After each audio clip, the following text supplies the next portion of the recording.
Ya vimos que la lucha en la vida que tenemos es si hago las cosas a la manera de Dios o la manera mía o la manera de cada uno de nosotros. Por eso, ¿cómo lo haces? ¿A la manera tuya o la manera de Dios? Aquí tenemos un símbolo muy interesante del arca de Noé, porque cuando Jesús estuvo entre nosotros, Él dijo, yo soy la puerta. Muy claro y específico el mensaje de Jesús. Es la única opción de poder pasar a la vida eterna. Es la única opción para poder nacer de nuevo, de ser nueva criatura. Hoy la puerta está abierta todavía, pero al igual que en el momento histórico allá con el arca, se va a cerrar y quien la cierra es Dios. Gracias por estar con nosotros en nuestro canal.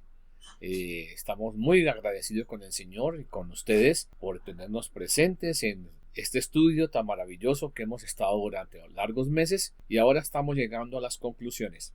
Recuerde suscribirse, recuerde colocar sus likes y tocar la campanita porque allí vamos a estar colocando cosas cada vez más para que usted tenga más ampliación, más tela de juicio, más preguntas, más comentarios, más respuestas a sus inquietudes espirituales.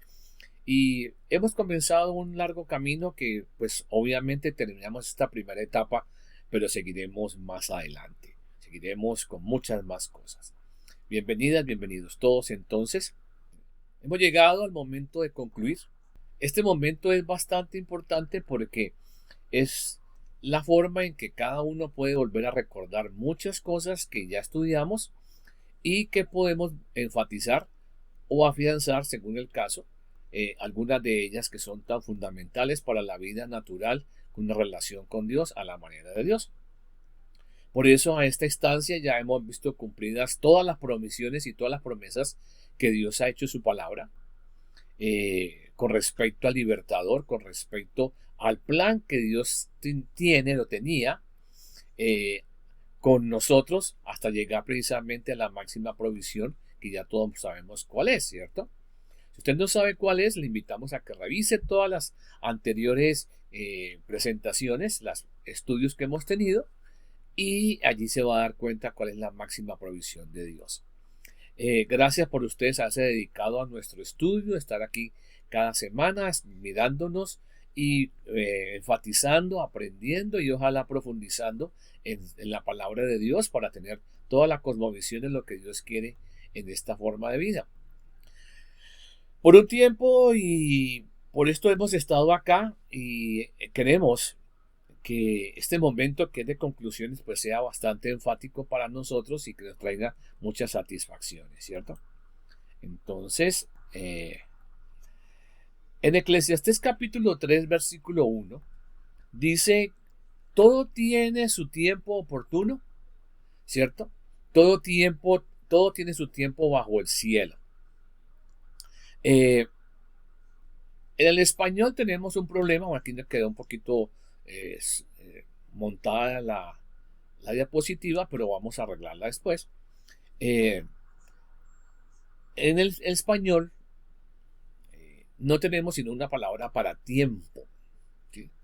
Pero en el griego tenemos dos palabras, kairos y cronos. Vamos a hablar primero de cronos, no sé si usted alcanza a ver el cursor que estoy moviendo o la ilustración que está con el reloj de arena. Tiene que ver con el tiempo real, con el tiempo reloj, cronos, ¿cierto? Entonces todos tenemos un cronos de 24 horas donde tenemos una forma de vida para realizar, un trabajo, un descanso, una dedicación para nosotros, etc. Ese tiene que ver con el cronos, o sea, tiempo reloj, tiempo solar, tiempo de 24 horas que la Tierra da vueltas en sí misma alrededor del Sol durante 365 días. Eso es el cronos. Pero el kairos tiene que ver con el tiempo oportuno o la oportunidad que hay para agarrar algo, para aprovechar algo, para tener la satisfacción de algo, para vivir un momento de felicidad, un momento de satisfacción. Entonces, a ratos el cronos y el kairos se juntan y pasamos momentos espectaculares, ¿cierto? Porque es el momento oportuno para encontrarse con alguien, darse un abrazo con un hermano, una hermana, una persona que viene de lejos, encontrarse con alguien que queremos ver y es el momento oportuno. Pero a veces coinciden las dos y entonces da el día, la hora, la fecha y la oportunidad. pero a veces no, ¿cierto? A veces el kairos se nos va. Pasa ese momento oportuno, pasa ese momento especial, único y especial, porque se va y no regresa. No hay oportunidad de recogerlo o de recobrarlo. Y manejamos de pronto las formas muy humanas de, si yo hubiera, si yo no hubiera, pero ¿por qué no hice esto? Pero, toda esa cantidad de cosas las decimos porque ese momento oportuno, esa sensación tan agradable que pudo haber sido, se fue y ya no vuelve. Ese es el kairos. Aquí nosotros estamos teniendo entonces esas dos cosas juntas. La oportunidad para que usted repase, encuentre lo que no haya todavía entendido y en este momento de conclusión y de conclusiones que vamos a ver en esta clase y la próxima, para que usted con eso usted tenga ahora toda una sensación de haber entendido, haber profundizado en lo que Dios ha hecho por nosotros y tener una relación ahora estrecha con el Señor, como siempre hemos hecho esta imagen con mis manos, de una relación que está estrecha con Dios. Entonces, es bueno que tengamos en cuenta esas dos frases o dos palabras que en el español no las tenemos, ¿cierto? Tiene que manejarse con adjetivos, tiempo oportuno, ¿cierto? Para ponerle esa sensación de que es única y especial. No hay más oportunidades. La agarramos o la perdemos. Por eso recordamos algunos de los principios que nos dirigen y nos han manejado en este estudio, porque así podemos estar capitalizando esas oportunidades que tiene este estudio. Número uno, tenemos la metodología, ¿cierto? La metodología ha sido muy importante porque no es una situación de obligatoriedad. Usted oye, entiende y ojalá si no entiende pregunte y después de que usted haya entendido toma un tercer paso para decir creo o no en eso que acabo de entender. Esa es la ventaja que tiene este estudio porque no te obliga a nada, no te amarra a nada, no te pone a que necesitas estar obligatoriamente en esto o en aquello, no, es todo el tiempo escuchando, ojalá entendiendo y en tercer lugar puedas tomar una decisión si crees o no. Como consecuencia de creer, entonces se vuelve una nueva criatura, una persona que ha nacido de nuevo. Y por lo tanto vivirá de acuerdo con lo que cree, porque todo lo que hacemos en este mundo está basado en lo que creemos y en las decisiones que tomamos. ¿Sí? Eso lo explicaba muy bien al principio. Si una persona cree que una aspirina le quita el dolor, pues por eso se la toma. ¿Sí? Si no, no la tomaría, por más que le indique el médico y se le demuestre con todas las fórmulas posibles y la forma científica de lo que implica que esa medicina le va a funcionar. Si no quiere creer, no la toma. Pues pasa igual con nosotros acá. Por eso la ventaja de este estudio es esa, de que usted tomará sus decisiones y si las toma, pues ojalá viva de acuerdo a esas decisiones y pues para nosotros sería muy, muy, muy, muy placentero saber que usted es una nueva criatura, que ha nacido de nuevo. Y qué bueno que nos lo deje saber en los comentarios, porque podemos ayudarle de pronto bueno, de pronto no, seguramente le vamos a ayudar en muchas otras cosas si usted nos deja saber sus inquietudes, sus situaciones que está viviendo ahora como nueva criatura. Porque no es sencillo, es comenzar como un bebé, es comenzar como un niño que va a tomar leche materna o la que viene ya en las latas, en los tarros, etcétera. Pero de pronto va a tener que tomar más alimentos y va a tener que ir creciendo, va a tener que tener más suplemento alimenticio, etcétera. Exactamente igual, entonces pasa con esta parte de el estudio bíblico.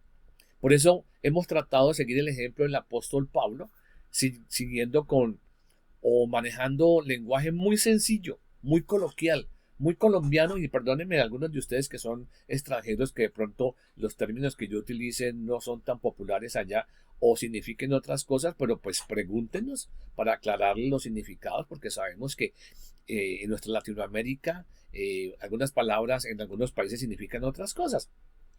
He procurado no decirlas, he procurado abstenerme de ese lenguaje, pero De pronto salieron algunas. Entonces, qué bueno que usted nos ayude para mejorar, para arreglar ese asunto.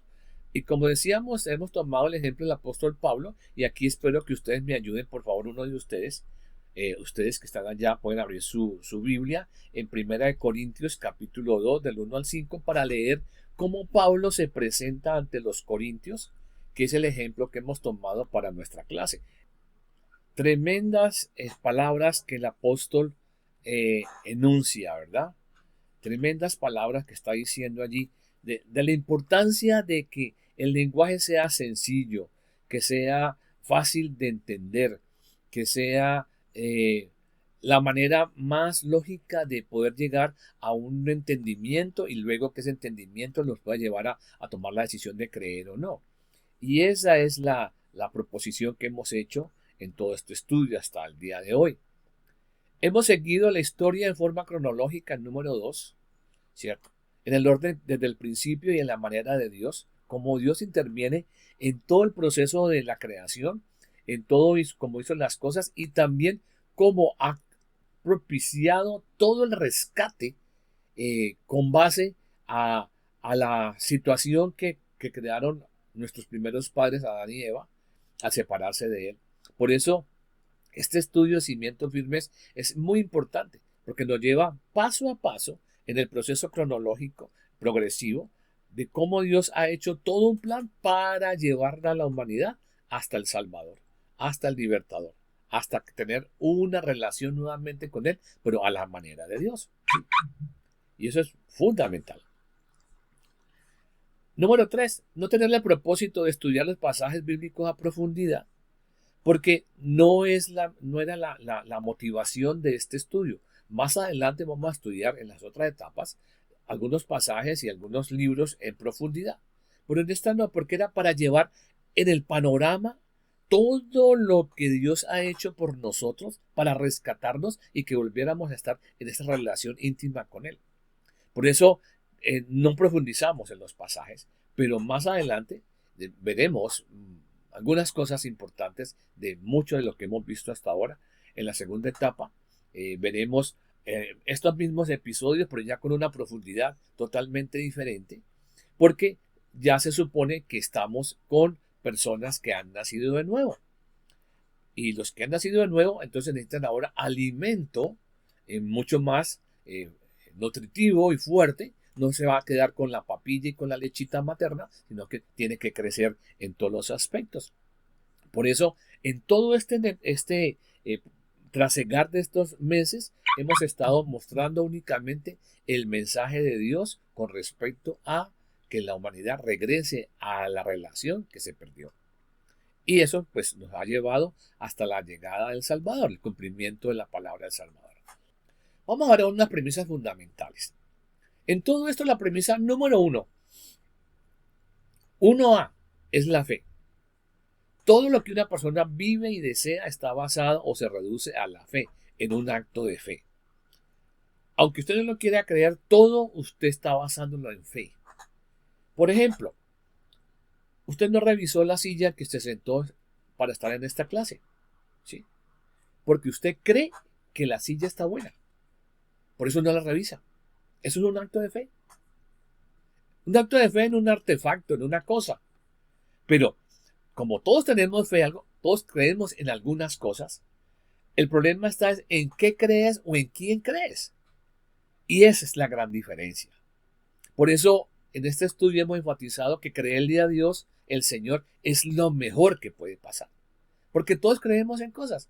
¿Usted cree que cuando sale de su casa, los que estamos acá en Colombia, en otros países que tomamos a veces el servicio público de la ciudad, nosotros creemos que ese bus nos va a llevar, ese autobús nos va a llevar al sitio que queremos? O abordamos un taxi y entonces le decimos al Señor, vamos a tal parte y creemos que nos va a llevar hasta allá. Todo está basado en fe. Y por donde usted lo mire. Por eso es importante que usted se haga la pregunta. ¿Todo lo que usted realiza ahora, después que ha pasado por todo este trasegar de estos meses del estudio bíblico, lo hace a la manera de Dios ahora? ¿O todavía está luchando con la manera suya y la manera de Dios? Porque Ya vimos que la lucha en la vida que tenemos es si hago las cosas a la manera de Dios o la manera mía, o la manera de cada uno de nosotros. ¿Cierto? Por eso se repite la pregunta, ¿cómo lo haces? ¿A la manera tuya o a la manera de Dios? Porque como ya dijimos, todo está basado en fe, entonces tu fe te va a llevar a hacer cosas maravillosas con el manual que es el libro, que es la Biblia, que vamos a estar ahora llevándolo de otra manera en el futuro, para que crezcas. Y entonces su fe, su confianza y su forma de vida, su forma de comportarse, su forma de ver el mundo, su forma de valorar las cosas va a tomar un rumbo que usted no se imagina, pero con mucha satisfacción y sobre todo con paz. Paz. A pesar de que hayan dificultades, que hayan problemas económicos, problemas conyugales o de familia, de situaciones adversas en el barrio, en la ciudad, o conflicto, en guerra, como sea, habrá paz, porque es uno de los frutos, una de las formas que se produce en la vida de aquella persona que ha nacido de nuevo. Una de las primeras cosas que va a recibir es esa satisfacción de estar con algo que lo cobija, algo que le da esa tranquilidad a pesar de lo que esté viviendo en su alrededor. No significa ausencia de problemas, ojo con eso, ¿no? Que paz no es ausencia de problemas, sino es la presencia de Dios en tu vida y a tu alrededor para ayudarte a sortear aquellas circunstancias que estés viviendo en ese momento especial o difícil o muy agradable muchas veces o muy traumático muchas veces. En Hebreos capítulo 11 vamos a basar todas nuestras conclusiones basados en el libro de Hebreos capítulo 11. Le invitamos a que usted lo lea en su casa todo, del capítulo 11, el versículo 1 en adelante, porque vamos a ver varios aquí, pero llegamos a un punto en que seguimos con otros énfasis, pero usted puede leer todos los paladines, todos los personajes que allí nombra, que actuaron en fe, o sea, creyendo en utopías, creyendo en cosas que no se podían comprobar, creyendo que lo que Dios dice es verdad y se cumple, ¿sí? Y aunque termina diciendo algunas cosas importantes por allá al final del capítulo, pues está narrando precisamente esos personajes que aunque no sabemos sus nombres, fueron también personas como usted y como yo, que confiaron en Dios y nacieron de nuevo. Y con esa situación de la vida con Dios a la manera de Dios, pudieron confiar y mantenerse confiando, aunque muchos de los que se murieron como Abraham, Noé, Moisés, etcétera, no vieron al libertador, pero murieron creyendo que lo que Dios dice es verdad y se cumple. Por eso los veremos allá, en el cielo, cuando estemos juntamente con ellos. Por eso el versículo 6 dice así: pero sin fe es imposible agradar a Dios, porque es necesario que el que se acerca a Dios crea que le hay y que es galardonador de los que le buscan. Ya hemos dicho que ninguno encontramos a Dios, sino que Dios nos encontró a nosotros. Perfecto. Pero cuando Él nos encontró, ahora se produce una relación. Y en esta relación, entonces, nuestra necesidad de conocer, de satisfacer nuestra hambre, entre comillas, hambre emocional y espiritual, nos hace estar buscando de Dios más, estar buscando en su palabra, estar recibiendo de Él la guía. Y entonces por eso dice acá que es galardonador de los que le buscan, porque ya son hijos de Dios, ya pertenecen a su familia. Mientras tanto, quien nos encuentra allá, cuando no somos de la familia de Dios, siempre será Él, porque nosotros no tenemos cómo hacer algo para llamar la atención de Dios, pero Dios sí tiene muchas cosas para llamar la atención a nosotros hacia Él, y eso es maravilloso. Es claro que dice que hay que creer y que Él está, que Él es, pero también es claro que no basta con creer, porque más de uno cuando comenzamos este estudio creíamos que Dios es, o que Dios está, o que Dios es bueno, que Dios es todopoderoso, que Dios para arriba, Dios para abajo. Por eso teníamos unas caricaturas, ¿se acuerdan?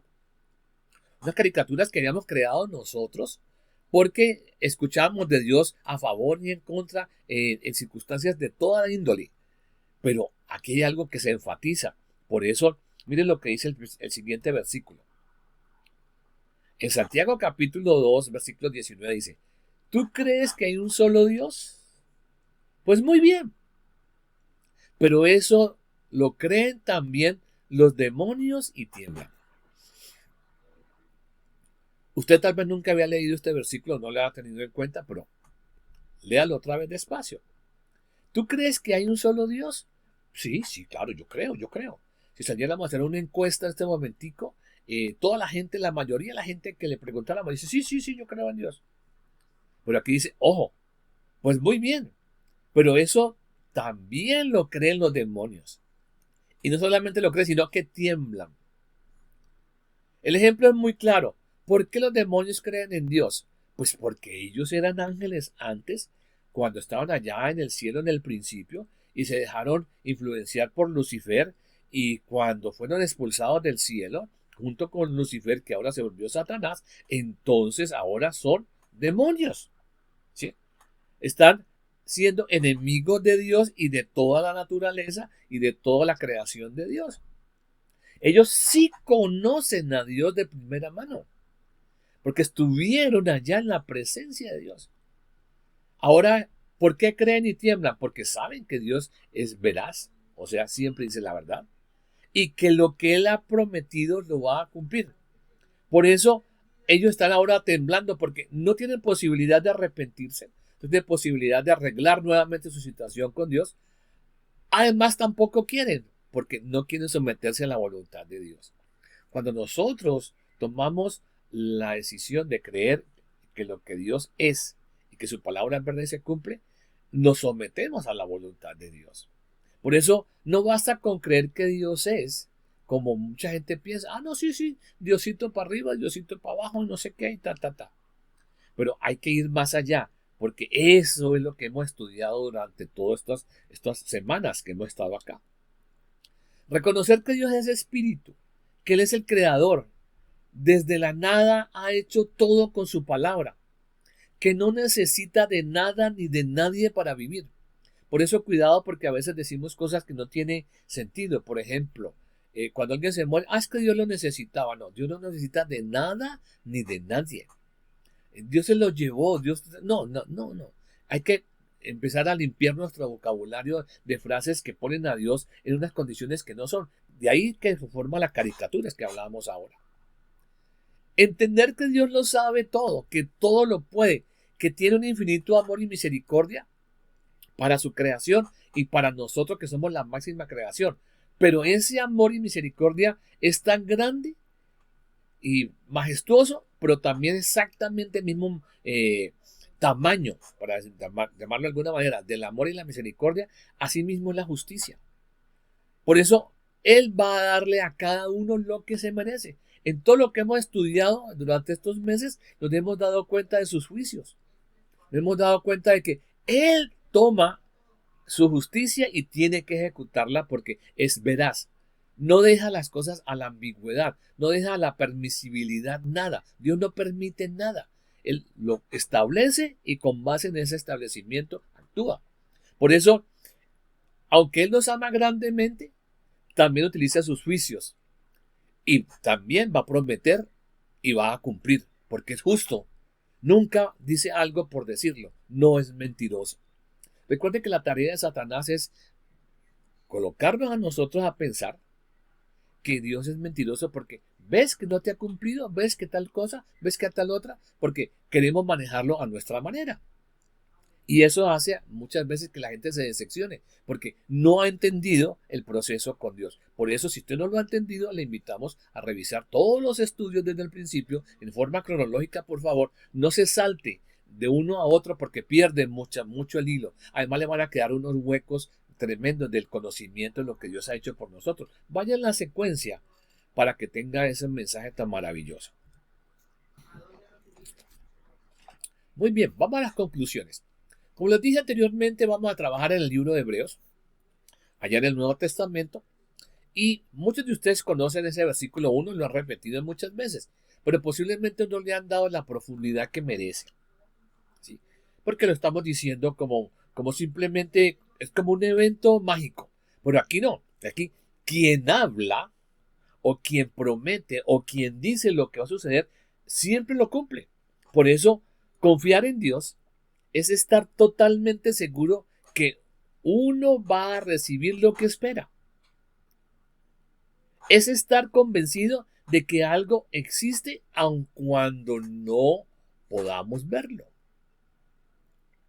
Por eso yo he hablado con la palabra muy coloquial de utopías.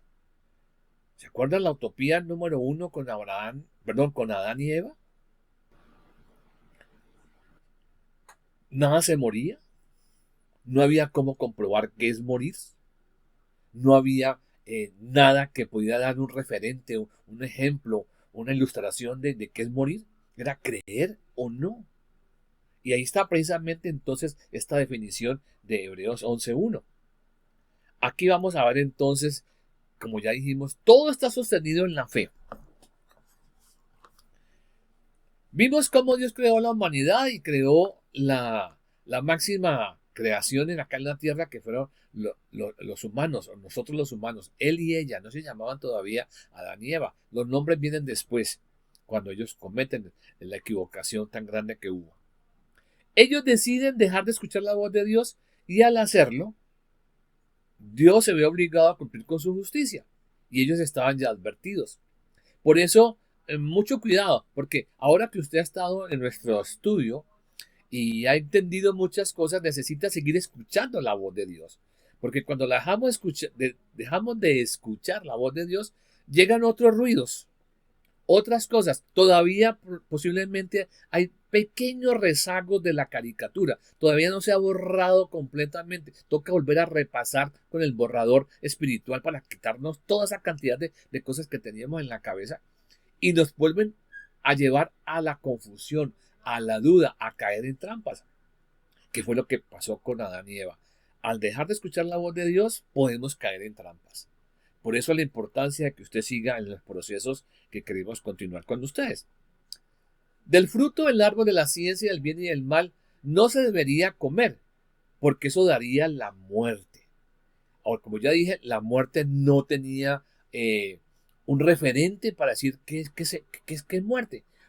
Hoy le preguntamos a algunas personas y dirían, no puedes dejar de existir porque yo tenía unos pajaritos, unos canarios, unos loritos australianos en mi jaulita y se murió, dejó de existir. Ah, ahí hay un referente, un ejemplo. Se murió la abuela, se murió el vecino, se murió en las noticias, se murió el presidente de tal lugar. Hay referentes, pero en aquel momento no había. Cuando esto sucede, se establece una norma que es la norma vigente, que es que la paga del pecado es la muerte. La muerte. La paga de no creerle a Dios nos lleva a una separación de Él, y esta separación es de la vida física y de la vida espiritual. Por aquí todavía tengo la rama con la que comenzamos nuestra clase. No sé si ustedes tendrán la suya todavía, pero no sé si la alcanzan a ver bien. Y óiganla. Muy seca. Nunca pudo hacer nada por ella misma. ¿Sí? Si yo aprieto una de estas hojas, se llena aquí mi computador de ripio de hojas porque se va a cumplir lo que Dios dice, que tenía que volver a la tierra. Recuerde que todos los seres vivos salimos de la tierra. Las plantas, los animales y los humanos fuimos creados desde la tierra, desde el polvo, de la creación primaria que Dios había hecho. Entonces, todo esto nos lleva a que pensemos, ¿cómo estamos? ¿Qué es lo que pasó? La humanidad en cabeza de Adán entonces se arranca de la fuente de vida, como pasó con la rama. Usted puede ver acá esa parte como fue arrancada bruscamente de su mata, ¿sí? Y eso lo trae que sea expulsado también del huerto del Edén, que era el lugar que significaba la presencia de Dios, la armonía de Dios con la naturaleza, porque había una armonía espectacular ahí entre Dios, la naturaleza y los humanos. Una convivencia que no podemos describir cómo era de maravillosa. Pero ahora tiene que salir de allí y salir con una sentencia difícil, que usted tiene que ir a trabajar y bastante duro para poder subsistir. Con el sudor de tu frente te ganarás la comida de cada día. Hay que trabajar muy duro. Y eso es una de las consecuencias que tenemos hasta el día de hoy. Nos toca trabajar todos los días, el dinero no alcanza, una cantidad de cosas y hay que trabajar, trabajar y trabajar. Fuera de eso va a morir físicamente porque antes no había muerte física. Porque es una de las consecuencias de no tener en cuenta lo que Dios dice. Y fuera de eso, entonces va a morirse y volverse polvo otra vez de donde fue tomado. Recuerden que cuando Dios formó al hombre, lo forma del polvo de la tierra. Pero también hace algo maravilloso. Antes de que ellos salgan del huerto del Edén, entonces hace una promesa maravillosa, que es la vigente y la que hemos estudiado durante todo este tiempo, dándonos cuenta de que Dios promete algo y lo lleva hasta la culminación. De la simiente de la mujer vendrá un libertador. Vendrá alguien que va a hacer que toda esa situación de zozobra y de pena y de dolor que hemos tenido durante tanto tiempo se calme, se quite, se borre, que es estar separados de Dios. Porque ese libertador nos va a dar algo maravilloso para que nos vamos a la relación con Dios. Por eso Dios muestra en todo el estudio que hemos visto, desde el Génesis 1.1 hasta a donde terminamos, que hay un sinnúmero de provisiones, maneras como Dios está mostrando que Él va en un proceso para que se recupere eso que se perdió allá en el huerto del Edén. Aunque los humanos hemos sido muy creativos y en la cabeza de Adán y Eva, cuando ellos se sienten desnudos, porque ellos sentían la sensación, como en el cuerpo también, pensaron que cubriéndose con hojas de higuera se quitaba esa sensación o en el términos espirituales se religaba nuevamente con Dios. Se dieron cuenta de que no funcionó, porque no es a la manera de Dios. Y al darse cuenta de esto, lo lleva a que tengan que aceptar el ofrecimiento de Dios de los vestidos de pieles, donde tiene que ver con un sacrificio de un animal inocente. Dios no acepta nada de lo que nosotros tratamos de hacer para recuperar la relación con Él de nuestra propia manera. ¿Qué le podemos ofrecer a Dios que Él no tenga? Si Él es el creador, si Él que nos dio la vida, nos dio todo. Esos vestidos de hoja de higuera simplemente mostraban una gran capacidad intelectual de los humanos de buscar maneras de religarse con Dios, pero sin tener la satisfacción. Porque recuerde, la desnudez no era únicamente estar sin ropa, porque ellos estaban sin ropa hace rato. Porque nosotros no sabemos cuántos años vivieron en el huerto del Edén y no había problema con ropa. No había problemas con que hacía frío, calor, no sé qué. No había problemas de que hay que colocarse un saquito porque qué frío. No, no, no. O sea, por ahí no era la cosa la desnudez. La desnudez tenía que ver con la parte espiritual, la parte de estar separados de Dios, ¿cierto? Y esa falta de seguridad en Dios, en seguridad en ellos mismos, y ahora tener que tomar las decisiones por sí mismos, lo lleva a una situación de zozobra de que hay que buscar algo. ¿Qué le ha pasado a usted y a mí? Siempre hemos buscado algo para llenar aquella situación donde llegamos a un punto de insatisfacción total. Por eso, cuando Dios toma la iniciativa de mostrarles la alternativa que les va a dar toda la posibilidad de que su vida cambie y pueda volver a estar en la relación con Él, es el sacrificio de un animal inocente, puro, que cubre la culpa del infractor, del pecador. Y eso debe estar establecido con tres elementos fundamentales que usted los conoce. ¿Se acuerda cuáles son? Bueno, aquí está ya explícito en la diapositiva, pero recuerde que es fe, sacrificio y sangre. El sacrificio y la sangre la pone el animal y la fe la pone usted. O la ponían aquellas personas en aquel momento. En este caso, como vamos a ver, en el caso de Abel, que fue el primero que lo hizo. Porque con Adán y Eva, Dios hizo el sacrificio y todo lo demás, y les colocó ese vestido de piel como testimonio, como testigo, como aquel que recuerda que hubo un sacrificio y una sangre derramada para cubrir el pecado de cada uno de ellos, de Adán y de Eva. Sí. Por eso en Hebreos capítulo 11, versículo 4, dice, Abel confió en Dios, ahí está la fe, confió en Dios, Y por eso ofreció un sacrificio mejor que el de Caín. Por eso Dios consideró a Abel que era justo y aceptó su ofrenda. Y aunque Abel ya está muerto, todavía podemos aprender mucho de la confianza que él tuvo en Dios. O sea, sigue siendo testigo para nosotros, para ejemplificarnos, para mostrarnos cómo es la ruta, cómo se debe hacer, que es creyéndole a Dios y en ese momento histórico, sacrificio y sangre de un animal inocente. A Dios le agradó lo que Abel hizo. ¿Ustedes recuerdan por qué? Claro que usted lo recuerda, porque lo hizo a la manera de Dios, o sea, con un animal inocente, eh, perfecto, sin ninguna clase de defecto, para hacerlo a la manera de Dios, considerándose a Abel a sí mismo como una persona que necesita religarse con Dios, pero a la manera de Dios. Por eso allí hubo fe, sacrificio y sangre. Por eso sí dice el pasaje, en otras versiones dice, todavía es ejemplo, todavía nos habla, todavía nos señala, así se debe hacer. Así se debe hacer. Háganlo de esa manera.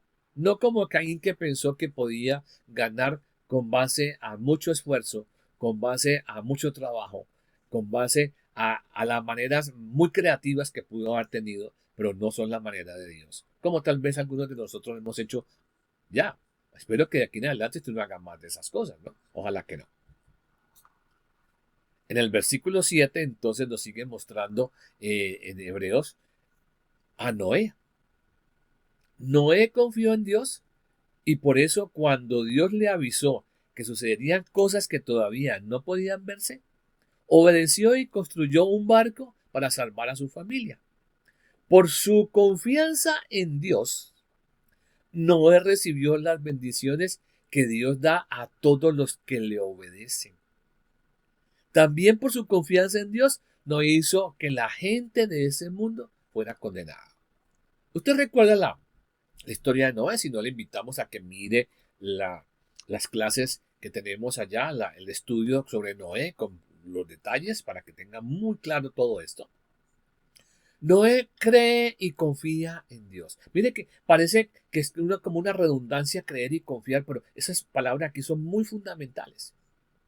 Ya la vimos ahora con el ejemplo de los demonios, pero aquí con Noé, un humano que es como nosotros, ¿cierto? Que viene de la ascendencia de Adán, nació separado de Dios, etc. Entonces, aquí ya tenemos un ejemplo más cerquita para nosotros porque es otro humano. Él creyó y confió. Ustedes saben cuáles son las respuestas si le preguntáramos, ¿cómo sabemos que Noé creyó y cómo sabemos que Noé confió? Si usted no sabe todavía, le invitamos a ir por allá a las clases 5, 6, 7, 8 por allá. El arca, el barco, el lugar de salvación que Dios pide que se prepare para las personas que puedan creer en una utopía, en algo que no se podía comprobar, que era que iba a llover porque hasta ese momento no había lluvia, no había nubes, no había en el diccionario de aquel momento histórico como digo yo coloquialmente, en el Google de aquel momento histórico no había la palabra diluvio, inundación, llover o llovizna o relámpagos o truenos, nada de esas palabras. Porque no llovía. Todo se sustentaba por el vapor que Dios hacía subir de la tierra para regar la parte vegetal y que así subsistiera. Pero ese lugar era específicamente para el que creyera en algo que no se podía comprobar. ¿Y qué tenía especial el arca? La puerta. Para poder estar dentro de ese medio de salvación había que creer y confiar. Y obviamente, para demostrar que se confía, pasar por la puerta. O sea, entrar en el medio de salvación. Aquí tenemos un símbolo muy interesante del arca de Noé, porque cuando Jesús estuvo entre nosotros, él dijo, yo soy la puerta. En el arca de Noé era una puerta de madera muy grande para que cupieran los animales más grandotes que había en su momento histórico, ¿cierto? Pero ahora la puerta para nosotros es el mismo Jesús que dijo, yo soy la puerta. Muy claro y específico el mensaje de Jesús. Es la única opción de poder pasar a la vida eterna. Es la única opción para poder tener la sensación de nacer de nuevo, de ser nueva criatura. Estamos seguros de que el propósito de Dios con la puerta del barco de Noé es la misma motivación acá, pero ahora la puerta se llama Jesús. ¿Sí? En aquel tiempo solamente 8 personas creyeron y pasaron por la puerta. Hoy la puerta está abierta todavía, pero al igual que en el momento histórico allá con el arca, se va a cerrar y quien la cierra es Dios. En el futuro vendrá el momento en que Dios cerrará esa puerta también. Ahora está abierta para todo aquel que cree y entonces espiritualmente pasa por esa puerta. Entonces, qué bueno que usted ya haya pasado por esa puerta espiritualmente y qué bueno que nos dejara sus comentarios de cómo siente su vida ahora con Dios, cómo siente su vida ahora en la relación que tiene con Dios a la manera de Dios. El mismo libro de Hebreos sigue comentándonos allí en estos ejemplos maravillosos de estos hombres de Dios. Aparece Abraham. Versículo 8 y 9 dice, Abraham confió en Dios y cuando él le ordenó que saliera de su tierra para ir al país que le diría o que le daría, Abraham obedeció aunque no sabía a dónde iba. Ubiquémonos en el plan. Dios le dice, no quiero que estés en tu ciudad, la ciudad tuya donde tú naciste es una ciudad muy mala, es una ciudad con muchos ídolos, con muchas formas de vida pagana, con muchas cosas que no son las mejores para ti. Váyase a un lugar donde yo le voy a mostrar y le voy a dar un plan de vida, un plan donde usted va a ser la raíz, el comienzo de toda una situación espectacular de donde vendrá el libertador. Sí. Un rumbo que va a tomar muchos años, pero al fin y al cabo va a culminar con la llegada de un descendiente suyo que será el libertador. Para que se cumpla la promesa de Génesis 3:15. ¿Sí? De la descendencia de la mujer vendrá ese libertador. Y entonces todos estos personajes que vienen de la línea de lo que Dios ha hecho están en el registro bíblico porque creyeron. Porque hubo otros.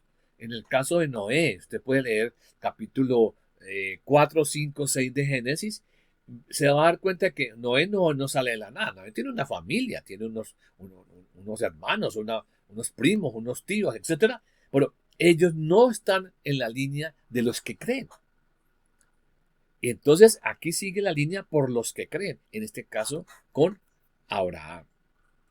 Y ahí entonces vemos a un hombre que sale desde su tierra, desde su parentela, sin saber para dónde iba. No había en aquel momento histórico cartografía o mapas, o ahora tenemos GPS y ya uno puede ir a cualquier parte con un GPS, lo lleva donde quiera.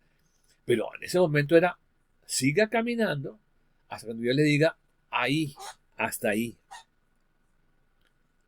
Desacomodarse, salir con todas sus cosas. Ya un hombre de 60 años cuando sale de Ur de los Caldeos hasta Harán, y en Harán se queda 15 años allí esperando la dirección del Señor y todo lo demás. A los 75 años sale de Harán para Canaán y allá es cuando Dios le dice, vea, ahí es. Tremendo. No era un jovencito aventurero que sale y vamos a ver qué me pasa, qué sale, no. Ya era un hombre con edad, con una fortuna, con una vida hecha. Aunque no tenía hijos, pero tenía una vida hecha en cuanto a tener ganados, posesiones, todo lo demás que implicaba una vida normal en su momento histórico. Por eso dice, Abraham confió tanto en Dios que vivió como extranjero en el país que Dios le había prometido. Vivió en tiendas de campaña, igual que Isaac y Jacob, a quien Dios también les había prometido ese país. Porque Dios comienza a hacerle una cantidad de promesas a un hombre que no tiene hijos. ¿Sí? Esa tierra que estás pisando será para tu descendencia. ¿Cierto? Por eso dice que habitó como extranjero. ¿Por qué? Porque tenían ganados y en su momento histórico no había esas líneas de división de países, etcétera, así tan marcadas como tenemos en el día de hoy. Entonces tenían que ir buscando la comida para las ovejas, la comida para estos animalitos, entonces tenía que ir buscando esa parte, por eso eran medio nómadas, sintiendo que van en tiendas de campaña, no había una casa específica donde quedarse. Allí en la tierra prometida, entonces él va a estar caminando, yendo arriba abajo, varias cosas. Otra vez, la lectura comienza en el capítulo 12 de Génesis y usted puede leer allí todos esos capítulos hasta el 26, 27, toda la historia de Abraham y sus descendientes para que tenga esa cosmovisión. Y fuera de eso, pues mire nuestra clase que tenemos allá. Por eso, Abraham allí está mostrando que le cree a Dios y actúa. Cuando actuamos, mostramos que sí confiamos en lo que Dios dice que es verdad y se cumple. Porque creer únicamente es, no, sí, sí, sí, aquí, muy intelectualmente muchas veces. Pero la acción va a mostrar que sí confiamos en lo que creemos. Como decíamos en el principio de esta clase, de esta disertación, vivimos con muchas cosas basadas en la fe, en lo que creemos. Así como él, es cierto, como Abraham, la fe nos lleva a la tierra prometida, cada uno de nosotros. Si usted cree en lo que Dios dice, nosotros no sabemos dónde queda el cielo. Algunos personajes de la NASA y de la astronomía han estado buscando el cielo y pues, ¿dónde estará el cielo? No sabemos. Pero si creemos que lo que Dios dice es verdad y se cumple y vivimos a la manera de Dios, pues iremos al cielo, a la tierra prometida, así como Dios lo hizo con Abraham. Nos llevará hasta allá. Llegaremos allá por fe, confiando a la manera de Dios, que es lo que siempre Dios espera, que usted y yo confiemos en lo que Él dice que es verdad y se cumple. Versículo 11 dice, Abraham confió en Dios y por eso, aunque su esposa Sara no podía tener hijos y él era ya muy viejo, Dios le dio fuerzas para tener un hijo. Y es que Abraham confió en que Dios cumpliría su promesa. También con Sara se cumple la promesa de Abraham, porque al fin y al cabo ellos quisieron ayudar a su manera, como era la costumbre en su momento histórico, pero ya sabemos que todas las formas de ayuda que le pongamos al plan de Dios lo dañamos, ¿cierto? Lo estudiábamos precisamente con detalle allá. No le trate de ayudar a Dios porque daña el plan de Dios. Cada vez que le metemos la mano al plan de Dios vuelve a ser, o sea, toca que vuelva a comenzar.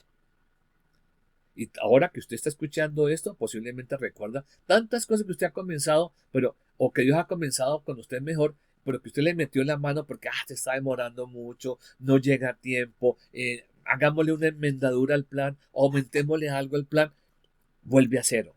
Y ese es el problema que tenemos los humanos. Por eso no tenemos a veces la satisfacción de lo que queremos. Dios es fiel y no cambia su forma. Sara, aunque ella no creía mucho, pues démosle un poquito de humanidad a Sara, obvio. Una mujer que ha estado estéril toda la vida y a los 89 años le dicen, va a tener un hijo dentro de un año. Pues, no cabe en la lógica natural de una mujer, ¿cierto? Imagínense ustedes, damas que están conmigo acá en nuestro estudio, que usted tenga 89 años y le digan, va a tener un hijo y toda la vida ha sido estéril. ¿Qué pasa? ¿Es creíble de una sola vez? No cabe en la lógica. Pero como Dios es Dios, al fin y al cabo la lleva a que tenga un hijo a los 90 años. Eso es maravilloso. Sigue diciendo en el mismo libro de Hebreos, Abraham confió en Dios cuando quiso probarle si él lo obedecería o no. Por eso Abraham tomó a su hijo Isaac para ofrecerlo como sacrificio. No le importó que fuera su único hijo, ni que Dios le hubiera prometido que por medio de Isaac tendría muchos descendientes. Abraham sabía que Dios tiene poder para hacer que los muertos vuelvan a vivir. Esa confianza hizo que Abraham no titubeara o no tuviera que matar a su hijo y como fue con Isaac allá al monte y que hubiera vuelto a vivir. Vuelvo a leerlo, el versículo 19 dice así. Abraham sabía que Dios tiene poder para hacer que los muertos vuelvan a vivir. Esa confianza hizo que Abraham no tuviera que matar a su hijo y fue como si Isaac hubiera vuelto a vivir. Esta parte es bastante importante que usted la revise y si no lo ha revisado todavía o no se ha confrontado con esta historia del sacrificio de Isaac. Recordemos la historia. Dios le ha prometido una descendencia a Abraham. Ellos le meten, como ya dije, la mano al plan de Dios, todo vuelve a cero, se demora más tiempo de lo que deben durar, se demora 25 años la llegada de Isaac. Y ese muchacho va a crecer ahora de una forma maravillosa y me imagino que está muy cuidado, muy protegido y tal vez sobreprotegido porque es el hijo de la promesa y ese muchacho crece y ya tiene como 12, 13 años cuando sucede esto, el capítulo 22 de Génesis, que Dios le dice, yo quiero que me devuelva a su hijo, pero de una forma totalmente difícil, que era el sacrificio y fuera eso que se quemara completamente en holocausto. El acto de adoración que Abraham fue a hacer en el monte Moriah, porque él le dice a su hijo, vamos a hacer un sacrificio allá en el monte Moriah. Isaac sabía cómo se hacían los sacrificios y todo lo demás, también sus criados, los que llevó junto con él. Pero en la subida allí al pie del monte, en el capítulo 22, versículo 5, le dice Abraham a sus criados, iremos allá arriba, adoraremos y volveremos a ustedes. O sea, él fue a hacer un acto de adoración, un sacrificio a la manera de Dios allá en ese monte. Y ustedes, si no conocen la historia, le invitamos a que revise otra vez allá en los estudios anteriores. Pero cuando pasa lo que pasa, Dios provee un animal para que haya ese sacrificio. Versículo 13. Recordemos que es la máxima prueba que hay para que una persona decida si le cree a Dios y confía en Dios o no. Creo que ninguno aquí hemos pasado por eso tan difícil, porque es hasta el extremo, hasta que Abraham tenía el cuchillo arriba ya para hacer el sacrificio. Dice, pare, sí, deténgase. Ese hijo de la promesa está allí. El futuro de todo lo que Dios le ha dicho a Abraham está allí amarrado encima de la leña. Qué importante recordar que Isaac sabía cómo se hacían los sacrificios y cuando está subiendo al monte le pregunta, papá, tenemos aquí la leña, el fuego y no sé qué, pero ¿y el animal? Porque lo importante era el cordero. Recordemos eso, ¿cierto? Ese cordero sin ninguna clase de rasguños, tiene que estar perfectamente, por eso está ensartado en esa rama únicamente por los cachos. Pero Dios está mostrándole a Abraham que sí puede confiar en él, porque cuando Abraham recibe la pregunta de su hijo Isaac, él responde, Dios se proveerá de cordero para el holocausto, hijo mío. O sea, Dios es el que está proveyéndole todo a Abraham. Le dio un hijo en la vejez. Luego le quita la responsabilidad de matar a su hijo Isaac. 3. Provee el carnero para que haya el sacrificio total que fue hacer de adoración allá en ese monte en forma de sustitución. Quitar a Isaac y colocar al animal. ¿Cierto? Le da a Abraham la oportunidad que lo que él fue a hacer allá, el momento de adoración que él quiso hacer en ese monte con fe, sacrificio y sangre. Todo lo hace Dios. Por eso es importante que usted ponga mucho cuidado, porque entre más usted trate de hacer cosas y cosas y cosas, más lejos posiblemente ve la posibilidad de lo que Dios ha hecho por usted.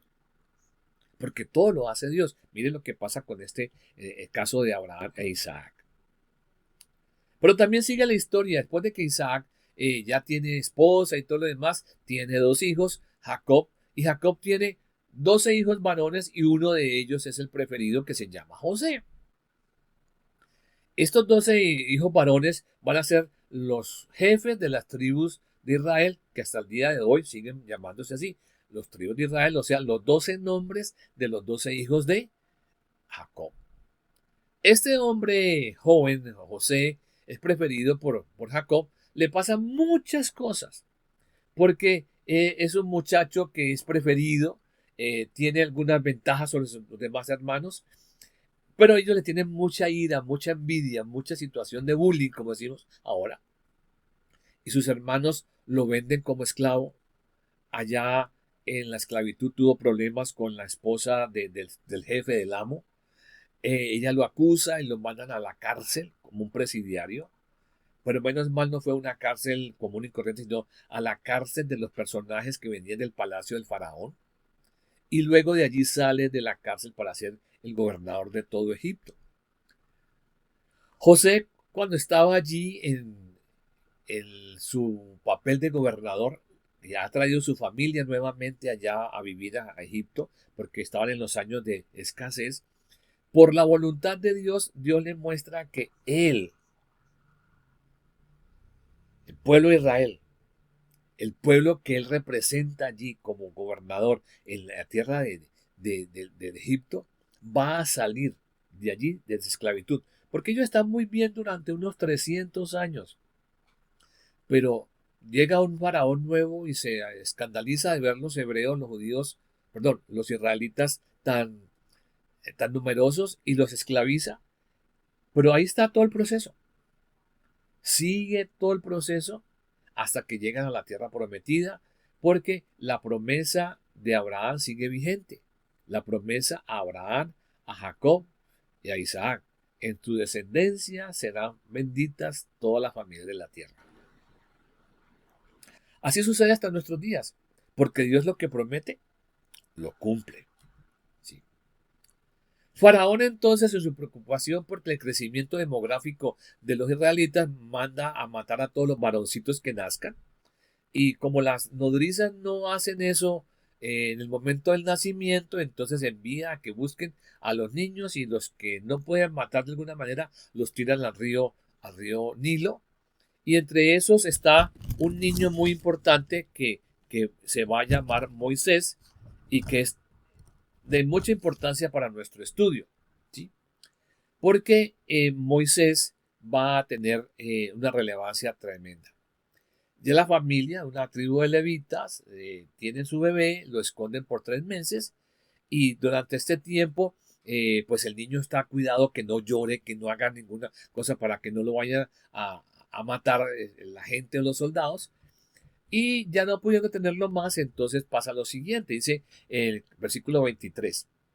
Los padres de Moisés confiaron en Dios y por eso cuando nació Moisés lo escondieron durante 3 meses. El rey de Egipto había ordenado que matara a todos los niños israelitas, pero ellos vieron que Moisés era un niño hermoso y no tuvieron miedo porque confiaban en Dios. ¿Qué pasó?